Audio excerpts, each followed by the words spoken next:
race. 40 points for a win, 35 points if you are second, 34 points if you're third, and so on. It diminishes by an extra point for every position thereafter. Now, this is the final race of the year, the main race coming up this evening, that will award 40 points, because after that, Brands Hatch and Charlotte on the Roval were in the semi-final, so it's double championship points. And when we head to Zolder for the final of the season, again, it's double championship points, 80 points for a race win.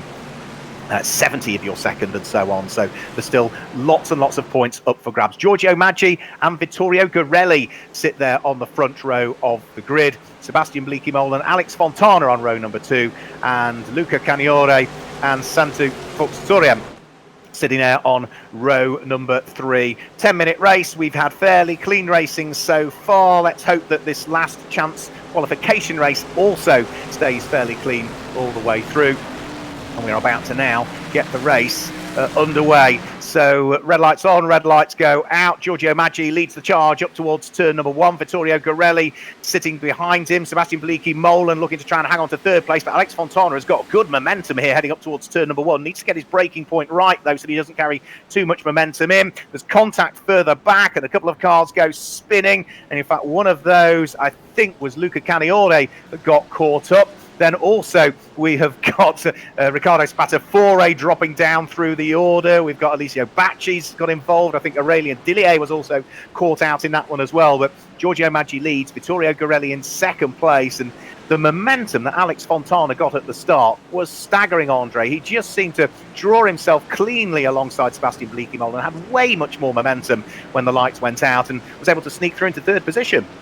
Yes, right. It was a great start by Fontana. He did a really good job. And we saw something on the front row of this race that we will never see in the real world. We had 2 18 cars at the front row. We have 2 teammates there with Giorgio Maggi and Vittorio Garelli. In real life, they share this 18 car. But in the virtual world, they were able to start close to each other. Giorgio Maggi is going to race in the EuroNASCAR Pro after his success in the 2019 season. Vittorio Garelli was very successful in the 2019 season in EuroNASCAR 2, and I think he's going for the title with Hendrix Motorsport. So it was a very special moment to have 2 times the 18 car on the front row.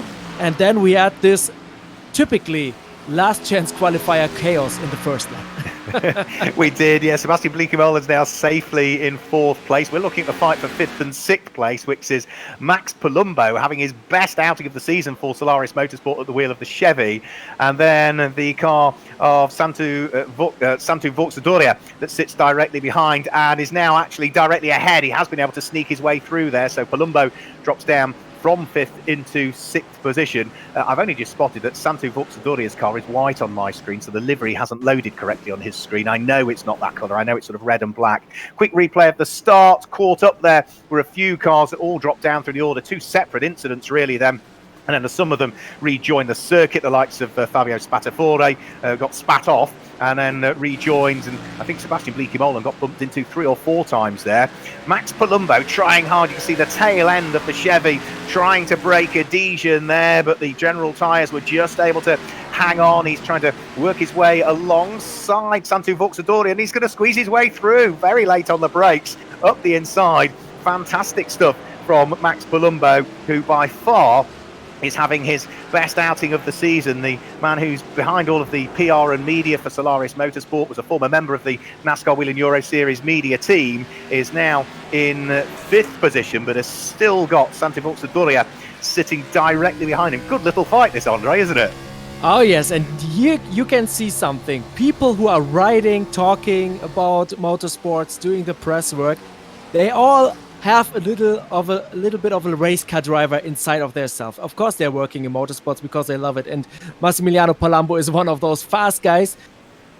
And he's not a real race car driver per se. It's the same with you as well. You are racing sometimes and you're fast, but your main job is talking about motorsport. So it's the same with me. When I get into a car in the virtual world or in the real world, I try, of course, to be fast. I try to be one of the best guys. And Massimiliano Palumbo, he lost the position right now, but he's very, very good as being a race car driver in the real world. he's going to have to defend. He's got Chris Richards in the damaged car sitting directly behind him. You might have seen an incident as well where Alex Fontana caught the back end of Vittorio Garelli under braking for turn number 1. Garelli went off on the grass. Fontana had a bit of a spin, and all that has allowed Giorgio Maggi now to build up almost a 4-second advantage. But Max Palumbo is going to have to drive a very wide Polaris Chevy here.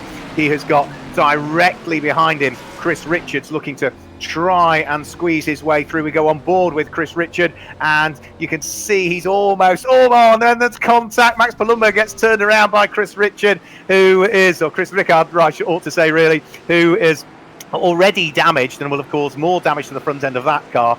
But that has allowed Gaspar Danovsek, Jakub Krafuk, Luca Canaiore all to find their way through, and poor old Max Palumbo is now bumped down into 10th, if not 11th position, and has damage, I think, to the tail end of his car that might just hamper his efforts even further. So commentators cursed, Andre, struck there, didn't it, for Max? As always, we should stop talking about some guys. I think that's a problem. We have to talk about some people, and when they crash 1 or 2 seconds later, it's always our fault. We get the blame. Well, it's only right to talk about Max because he was on the bubble. It's only the top 6 that go through from this one, and that was why he was trying to defend all of the time to hang on to that final automatic qualification place, which would have seen him start in 36th and last position for the main championship race that carries the points that's coming up after this one, and that now is only about 4 minutes away, really. Alex Fontana still sitting there in 3rd place. We look back to Jakub Krafuk, who is driving for the Autodrome Most car. That sits there in 7th position. Another driver that we've seen sporadically throughout the course of this season. He's the sports sales manager at Autodrome Most and stepped into the car for this week. We should have had Jere Seigel in the car last week representing Autodrome Most. Here's Simone Loretti. Let's just have a quick look what happened. Yeah, just turned into the corner. The tail end of the Ford didn't want it, so he has dropped himself further down through the order. We go back to our race leader, though, Giorgio Maggi, who is now enjoying the best part of a 1 3/4 second lead from Vittorio Garelli. In 2nd place, the 2 teammates that would usually share a car over the course of a weekend of the NASCAR Whelen Euro Series, but of course here in the EuroNASCAR Esports Series, in conjunction with iRacing, supported by i.can.com and Sim Racing League TV, they can have their own car. But Garelli in 2nd place is going to struggle to close that gap, I would say, Andre, largely because Alex Fontana is still not far away in 3rd position, and Garelli will be conscious of that, won't he?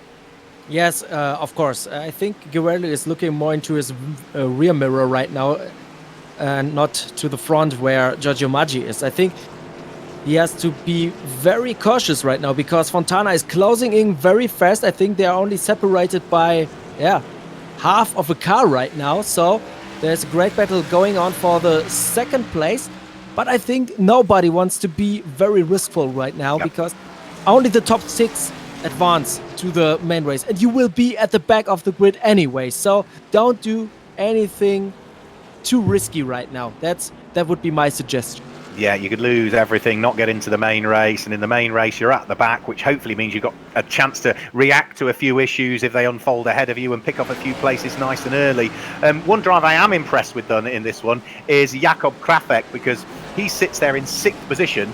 He started, 17 places lower than that, so he really has had a fantastic run at the wheel of the Autodrome Most car. Here's Roy Hendricks at the wheel of car number 318. Roy, who is the team manager for Hendricks Motorsport, back to the fight now also for 5th and 6th place, Sebastian Bleekemolen, hugely experienced, lots of championships under his belt, predominantly racing things like Renaults in Europe and in the Benelux countries, but under enormous pressure here from Santu Vauxhall, who is another driver that's got involved in the recruitment programme. Sebastian Bleekemolen very sideways in towards turn number 1, needs to hang on to the Team Bleekemolen Ford if he can. Lots of arm twirling, just about gathers up the moment, but for a split second there it looks as though Sebastian Bleekemolen was going to slither off the circuit, but the car broke away to with the rear end stepping out to the left, then it sort of break away on the right, and eventually he had to use all of that experience to gather it up. But the 41-year-old Dutchman still sits there in 4th position. Santu Vauxhall sitting there in 5th place on for what will be, I think, one of his better results, but he's under pressure from the man that's gained 17 places. Yes, 17 places, Jakub Krafuk. who sits there at the tail end of this little squabble, and he is the last of the automatic qualifiers now as well, so he'll be hugely conscious that if he even doesn't gain a place, at least he'll be safely through into the main championship race that will be coming up in a matter of 60 seconds time now before we see the checkered flag in this one, so it's all rather close. Bouncing over the curbs, Andre. Now, the curbs here on the Indianapolis road course do look as though they don't give you too rough a ride. It looks as though you can utilise the curbs in several places. Yes, I have to agree very, very quickly, because we have something off camera. Alex Fontana is the new leader. Girelli is now in second. Maggi lost his first position. He's only in third. I think both of the Hendricks drivers did a little mistakes in this tricky part of the road course, and Alex Fontana made his way through both of them and is now leading the race. So we had a very nice battle. I know I saw it on my screen because I have some additional cameras working here right now. So yes, the curbs are very, very tricky. You have to be very careful, and you have to see in which corner you want to take them or when you want to leave them out. And we see it that a lot of drivers are a little bit of struggling to get the right line.